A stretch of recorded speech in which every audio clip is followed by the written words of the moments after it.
Welcome to Back in Crime, a podcast presented by Texas Crime Travelers. I'm Stewart Fillmore, retired FBI agent. And I'm Todd Hiles, retired Secret Service agent.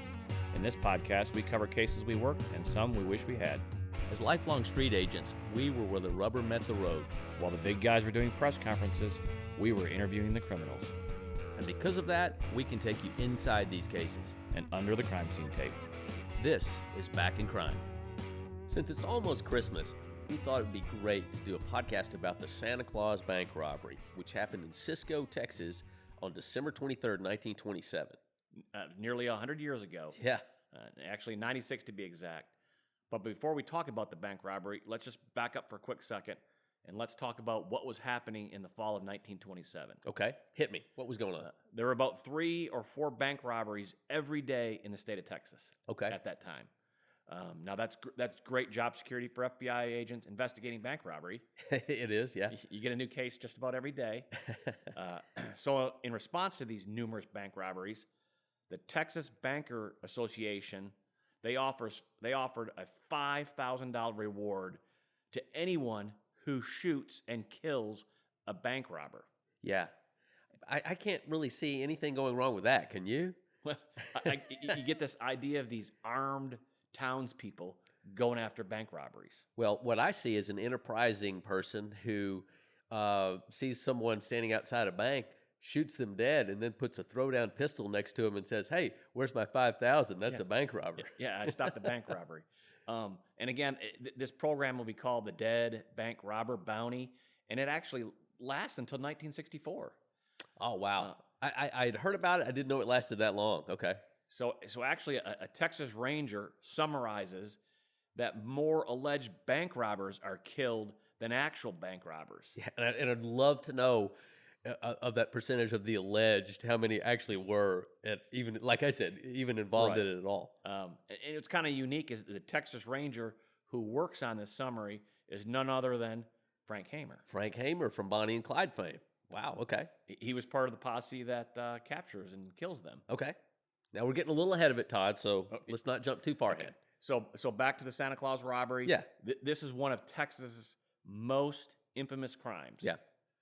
At the time, the bank robbery will lead to the largest manhunt in Texas history to that point. Yeah.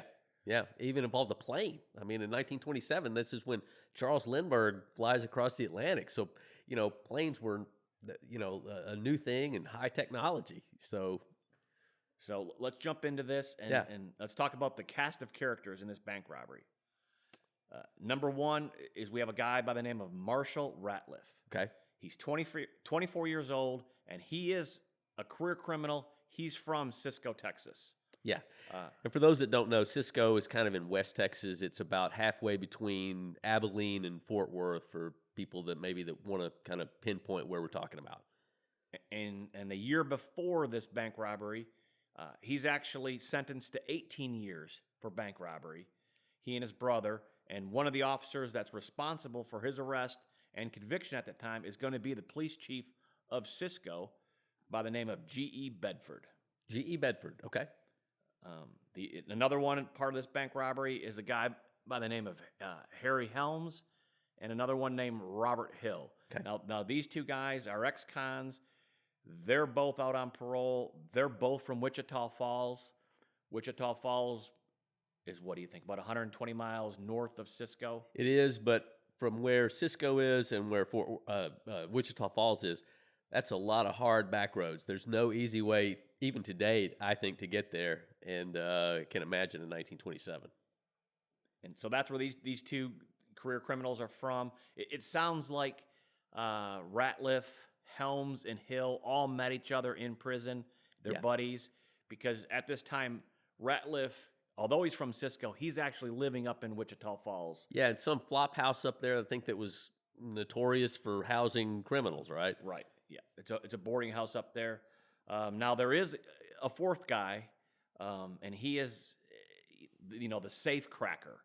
And this plan I was to rob something in Wichita Falls, but the safe cracker gets the flu.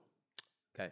And because he has the flu, I mean, usually when you get the flu, it's a bad thing. Darn, I hate when that happens. But for this guy, getting the flu was a good thing. Yeah. Because they got to bring in a fourth person, and they bring in this guy by the name of Lewis Davis. Okay. Lewis Davis is the substitute safecracker. Right. Okay. And it sounds like Lewis Davis hasn't been in trouble before. He's kind of a family man, kind of down on his luck, but it sounds like he's probably brought into this just to quickly get some Christmas money. Yeah, right. In fact, and Ratliff, let's go back. Ratliff, who's from Cisco, he's kind of the mastermind of this. He's the one that talks these other idiots into doing this, saying, hey, I know of a bank down in Cisco that's just going to be just fat with money. Exactly right. In fact, Davis has a sister named Nettie, and Nettie is married to Henry Helms. Oh, okay. So he's a brother-in-law of one of these ex-cons. Okay. So I think that's why he's along for the ride. Now, and what can go wrong? You know, this guy's, he's a brother-in-law of my friend or whatever. Right. You know? So they steal a Buick in Wichita Falls, and they head to Cisco to rob the First National Bank. Okay. Kind of a side note here, or maybe a little bit of a spoiler alert. If you steal a car and drive it 120 miles to rob a bank, before you rob the bank, make sure you have gas in the car. Good point. Yeah, especially, like I said, it had to be nothing but country back roads in those days to get from Wichita Falls down to Cisco. So I can't imagine there were too many gas stations along the way. Right. So again, Ratliff is from Cisco, so now he needs, he knows he's going to be identified at the bank, and he needs to wear a disguise. Sure. Oh, yeah, man, that's good thinking. So, yeah, obviously, it's his hometown. It reminds me of probably one of your favorite movies, Point Break. Oh, yeah, Point Break. Keanu Reeves and Patrick Swayze. You know, they're the bank robbers, and they wear the president's mask. They're known as the dead presidents, right? Or the four presidents, whatever it was. And I think you probably still have a poster of Johnny Utah at your house. It's on my wall. It's actually autographed, man. He is your favorite FBI agent ever, Johnny Utah. Yes. I modeled my career after Johnny Utah. Now, I think Ratcliffe's family owns a restaurant in Cisco. So again, he's known down there. So he's got a lot of connections there. And he needs this disguise, and so he ends up wearing a Santa Claus outfit. Okay.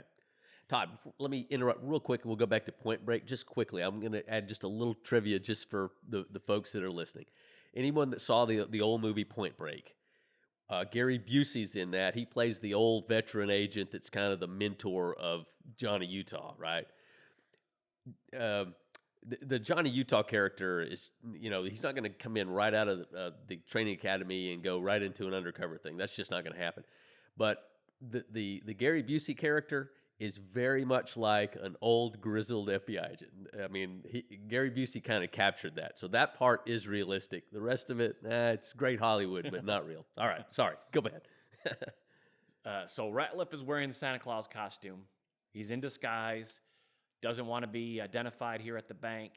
So hold on, let me get this straight. So his disguise, so that all his hometown people don't recognize him, is to wear a Santa Claus outfit. Correct. Wow. Okay, that won't stand out at all. No. So as they get near the bank, they drop Ratliff off. Okay. And the other three take the car. They park it behind the bank.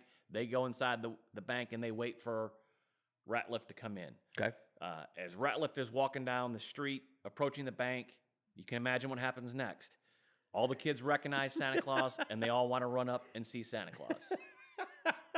And they're trying to probably say what they want for Christmas, right? Right. Santa Claus. Okay. So now there's this 6-year-old girl.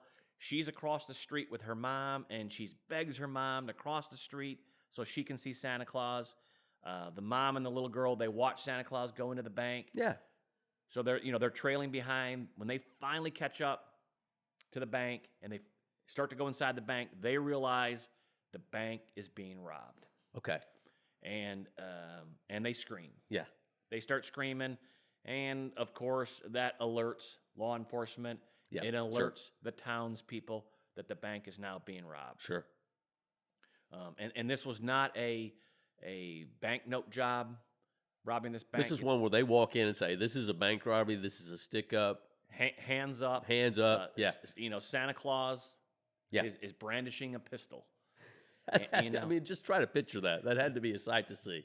So, several minutes later, Santa Claus comes out of the bank vault, big bag full of money, and they realize that the bank is surrounded by police and armed townspeople. Yeah. In the bank, one of them starts... And each one has visions of getting $5,000. Exactly. Yeah, the town... Yeah, all the armed and townspeople. we have 4 bank robbers, so Yeah, wow. that's $20,000 right there. If you kill all 4. Exactly, yeah. So in the bank, one of the robbers starts shooting into the ceiling to let the police know that they're armed. And again, if you can imagine, that just causes this surrounding force to start firing into the bank. Yeah, that's, again, not a good idea. No. Just fire to the ceiling, let them know I'm armed. Gee, that's going to bring even more attention to you. So there's this hail of gunfire. Yeah. Some townspeople have their own weapons. Some others run to a nearby hardware store. Right. They get guns and ammo Yeah. and come back to get into this shootout. Yeah. Eventually, our 4 robbers are going to force everybody that's in the bank to kind of surround them, to shield them. Yeah, and they hostages. They walk outside and they start moving towards their getaway car. Yeah, that was a tactic that the Dillinger gang used to get away. And then normally, the cops and the townspeople don't fire when there's hostages there. But I think we may have a different situation here. Yeah. More shots are being fired. Yeah. In fact, the Cisco chief of police is going to be killed in this shootout. And there's another Cisco police officer by the name of George Carmichael. He's going to be wounded in this shootout. In fact, he will pass away about a month later. Yeah. From his injuries. Inside the bank, there's going to be over 200 bullet holes. But our 4 bank robbers, they take two young girls hostage, and they get away in the Buick. Yeah. Well, and the girls were like maybe 10 and 12 years old, right? Very young. Because one describes that I was trying to get away, but Santa Claus grabbed me by the wrist and pulled me back into the car. And then the posse's still shooting, even with the little girls in the car. Yeah, and there's a little bit of a car chase. But now in this shootout, Davis is severely wounded, and he's laying in the back seat of the Buick. Right. Now, before they get out of town, they realize they're about to run out of gas, and they pull over to the side of the road. And no doubt that the car has taken some hits. Probably the radiator is probably losing, coolant, or it was probably just water in those days, but crazy. So on their way out of Cisco, they kind of pull to the side of the road, and heading into Cisco is a family in their Oldsmobile. Okay, so a fresh car to steal. And this Oldsmobile is being driven by a 14-year-old boy. Yeah. Who sees Santa Claus on the side of the road. And he probably thinks, hey, Santa Claus, You're exactly needs help right. or whatever. They stop to help Santa Claus. Yeah. At this time, Santa points a gun at them, and he steals their Oldsmobile. Okay. So they transfer... I can't help but picture right now, if you've seen the movie Bad Santa with Billy Bob Thornton, that's kind of what I'm picturing right now. Yeah, this is a bad Santa. So they get this Oldsmobile. They transfer the money that they stole from the bank over to the Oldsmobile. They also have some provisions. I think they got some cans of food. Okay. They move that over there. Now Davis is pretty much unconscious. Yeah. So they've got to carry him. They lay him in the back seat of the Oldsmobile. They're about to drive off when they realize the 14-year-old had taken the keys in the Oldsmobile and he's ran away. Okay. So this Oldsmobile is sort of useless to them. Yeah. So now they got to get back in the original getaway, the Buick. They jump back in the Buick. And they still have their almost out of gas. They still have their 2 hostages, but this time they leave Davis in the Oldsmobile. Okay. And they take off. And he's wounded again. bad. Yes. Yeah. Yes. Again, they're still being pursued by this mob that's shooting at them. And in this shootout, this is when Hill and Ratliff are wounded. Yes. But the crazy thing about it is they now realize not only did they leave Davis in the Oldsmobile, but they left their provisions and they left the money that they stole. Well, you think about it. I mean, you've been in a gunfight. I mean, they're not thinking clearly. They are just reacting to the moment. Blood It's pressure's chaos. high, It's adrenaline's chaos. high. It's absolute chaos. So when this pursuing mob, when they get up to the Oldsmobile, they recover the cash that was stolen from the bank, and they take Davis into custody. And I think it was about $12,000. I mean, which would have been quite a bit for that day. But And I think it also was $150,000 in securities. oh, okay, yeah, were also taken. Yeah. So it was a big heist for that time. yeah, But the chase against these three robbers now is sort of paused when they get the money and they get and I think just a few miles away they're going to find the Buick's abandoned. Yeah. And they find the two hostages. Yeah. The two girls. So the little girls are fine. Yeah. They're Despite- frightened. Despite the townspeople shooting at them, they're okay. They're frightened, but they're unharmed. Oh, but wow, I can't imagine they'd be frightened. So now our three robbers are on foot. They're going to spend the night in a woods. I'm sure it's got to be uncomfortable, Yeah. cold. It's starting to sleet at this time. And Davis will end up being driven to Fort Worth by an ambulance. And it's not for medical reasons, but it's to get away from the townspeople that want to take matters in their own hands. Yes. On Davis. Right. And this is when the Texas Rangers now get involved because they'll go to Fort Worth and they'll interview Davis. Okay. Now there's some reporting that says that Davis refuses to talk to the Rangers, and then there's some other reporting that says he does kind of tell them what's going on. I kind of think that, he's never been in trouble before. Yeah. He probably knows he's on his deathbed. Exactly. I think he gave it up. Yeah. But That to me is the most logical. and give FBI some credit right now, because I think had FBI agents interviewed him, there would be a record of this interview. Yes, that's more typical.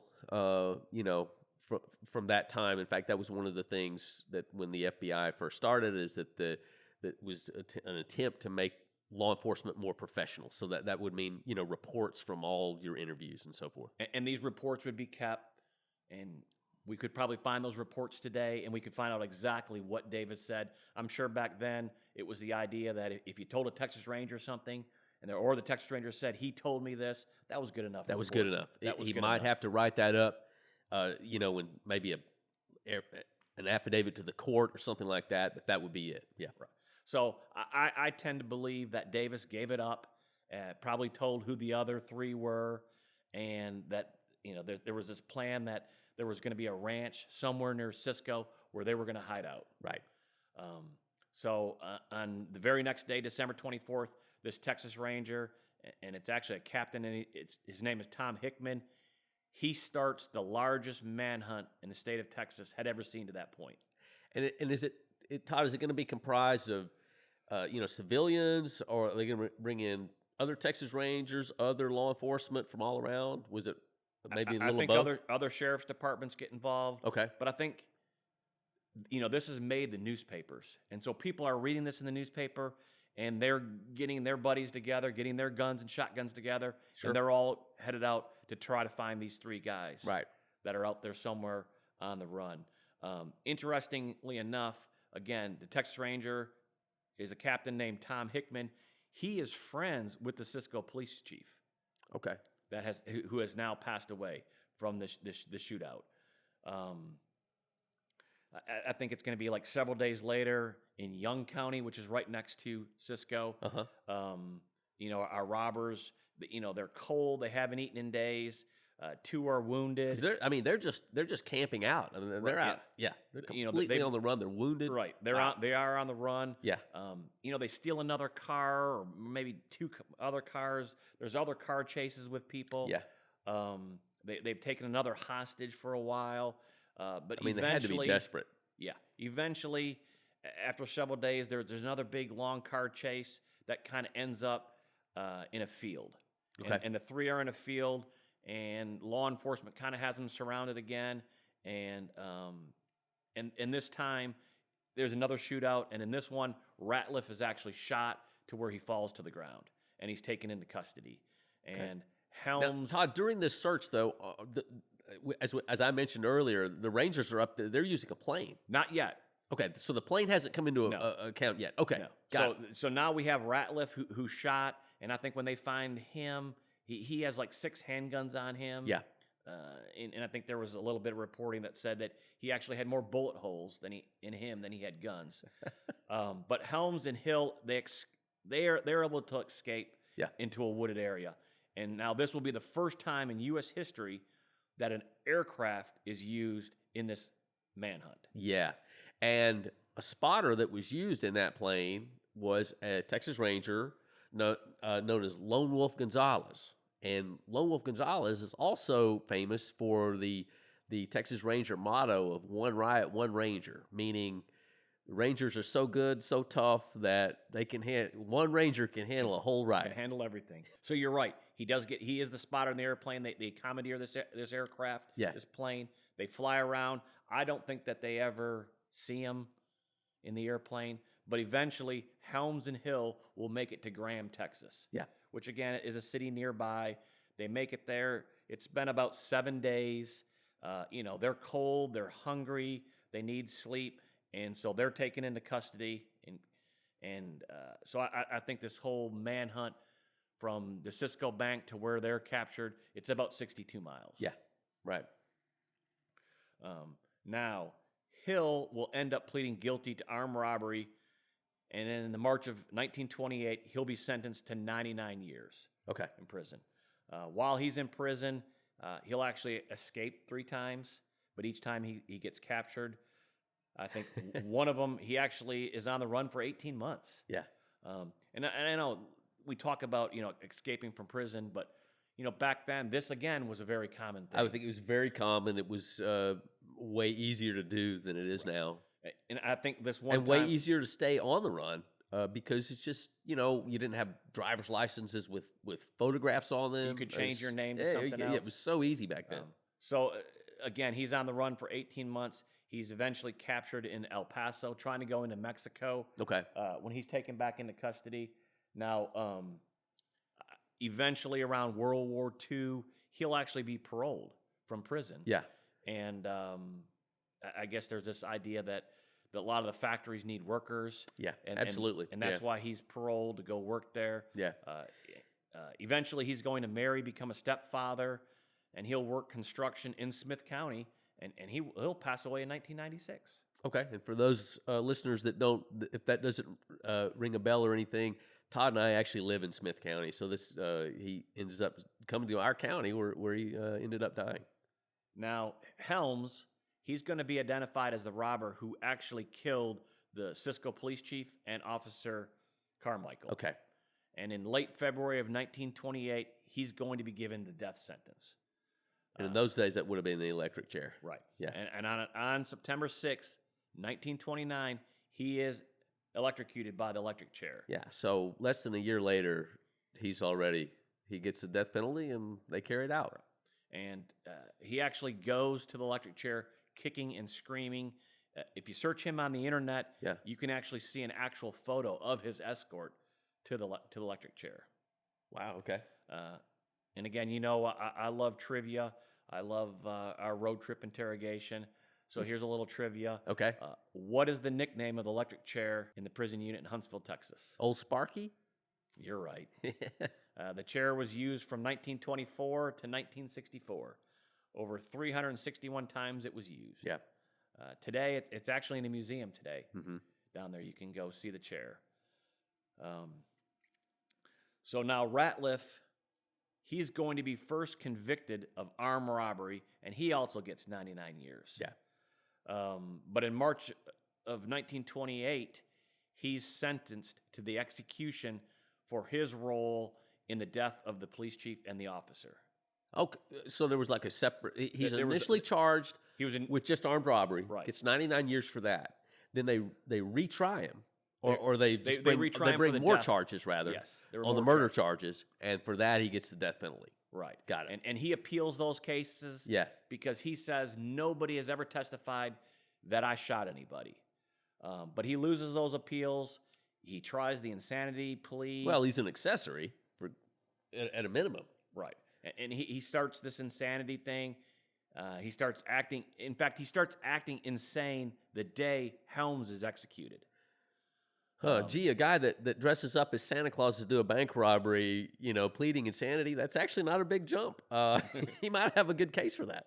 And again, this is a someone who's in prison whose mother is writing letters to the warden saying, "My son's insane. My son's insane." Okay.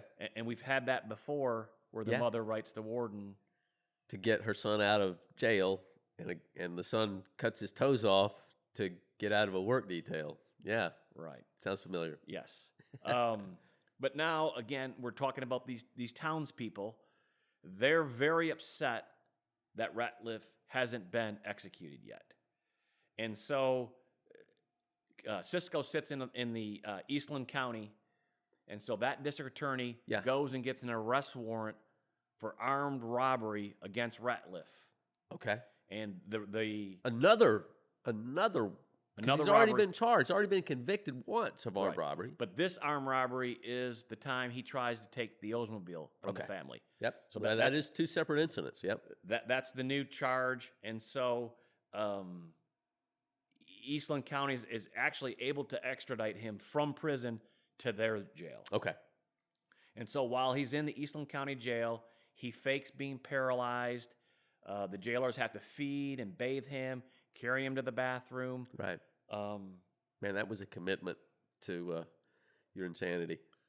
Well, eventually on November 18th, 1929, he attempts to escape from the Eastland County jail. Okay. And in trying to get in the process of escaping, because apparently the jailers bought this insanity act, right? Because the whole being paralyzed. All that, yeah, they bought that because they leave his cell door unlocked. Exactly. But he's in this process of escaping. He actually mortally wounds one of the jailers by the name of Tom Jones. Okay. But he doesn't really get out of jail. He gets caught. He's still in jail. But the next day, the crowd, these townspeople have grown to like... Townspeople have had it with this guy. Exactly. And so there's somewhere around 1,000 people storm the jail the next day, and they drag Ratliff out with his hands and feet tied. They just take matters into their own hands. They drag him into the street, and they hang him from a telephone pole. It's so a lynching, a public lynching. Exactly. And that night, he'll pass away. Yeah.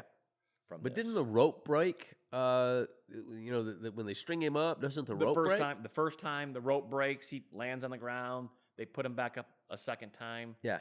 And he's begging for mercy, but none was given. Right. And now a little side note here. The Texas Bankers Association refused to pay the $5,000 bounty on Davis's death. Okay. Based on why not? Because so many townspeople are claiming and trying to take credit that they actually shot Davis. Got it. So many people are claiming that there's no well, I think in fairness it should be split between the townspeople. Anyone that participated in the posse should maybe get a little chunk of it, right? Well, I think that this idea of them storming the jail and pulling him out, the district attorney, he pulls together a grand jury to try to investigate this as that was a crime. Sure. But there's no charge that ever come out against it on the townspeople. So when we talk about this, this Christmas Santa Claus robbery, as an investigator, one of the immediate things that jumps out to me is, how did Ratliff get a Santa Claus outfit? It's a good point. Yeah, where did he get it? I mean, I'm not even sure I would know where to get one today. I guess I could order it off Amazon, right? But right. But in 1927, where does he get this disguise? Yeah. Now, before we get into it, also to be a good crime time story, again, there's got to be a little bit of conspiracy. Oh, absolutely. And I know we've talked about this before in the car going places. We've talked, this robbery, but we've never talked about the conspiracy. Yeah. And Todd, as I always say, conspiracy theory is only theory until it's fact. Exactly. So here we go. So as the chief of Cisco, the police chief Bedford, as he is dying, he tells people that a woman shot him, Okay. and that the fifth bank robber was a woman. Okay. So, gets kind of crazy is that days after this bank robbery, Davis has his funeral up in Wichita Falls. Right. And the sheriff of that county actually disrupts his funeral service, and they start taking some women into custody. Now, Some women that are present at the funeral. Okay. But no arrests are ever made. But they start, and really what we really have from there is really just newspaper articles. Yeah. At the time. Yeah. And they start talking about this woman by the name of Josephine Heron. And she is the landlord. She's the one that ran the flop house, the boarding house up in Wichita Falls, where this whole little plot was Ratliff hatched. and Hill are boarding. Yeah. And according to the newspaper, she says the night before the robbery, at the request of Helms, she goes to the store and she buys some cans of food. Right. She is friends with Ratliff, Hill, and Helms. She knows that they're ex-cons. Mm-hmm. She knows their alias names. She sees the Buick show up that night at the house. Yep. But she just thinks it belongs to Davis. She did not know who Davis was. And so this Santa Claus outfit, supposedly she made that, and it belongs to her. Now, again, did she let Ratliff She made it use for them that night, or she just had made it previously? That's we don't know. There's not much. Lost to history. Yeah, Okay. It's lost in history. Again, had an FBI agent, filled out a form back then that they interviewed her. I'm sure that's a question that came up. Yeah. Or even when Davis was on his deathbed with the Texas Rangers talking to him, Yeah. did he mention that there was a woman involved? I wonder what happened to the Santa Claus outfit. That would be good too, where that ended up. But so after this bank heist, this is all in the newspapers these days that they're on the run. Yeah. Everybody.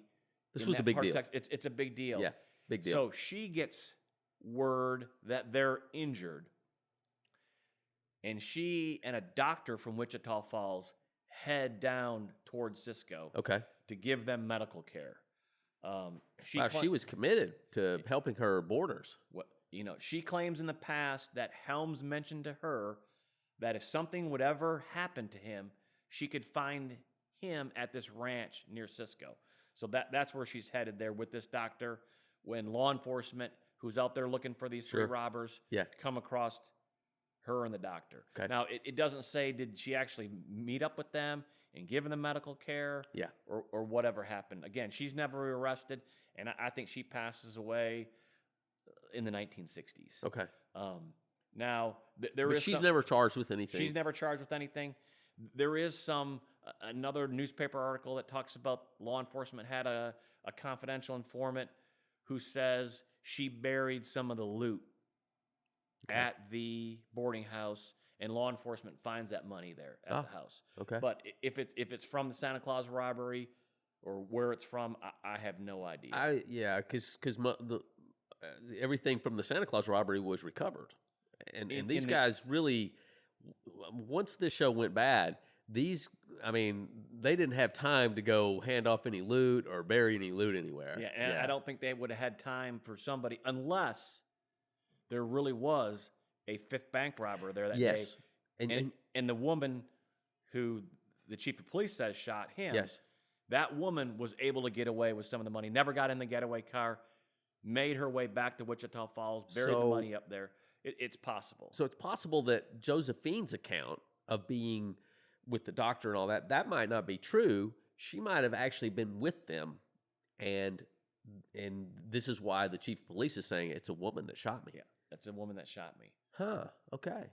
So, that's a good mystery. I like that. Well, that wraps up this Santa Claus robbery.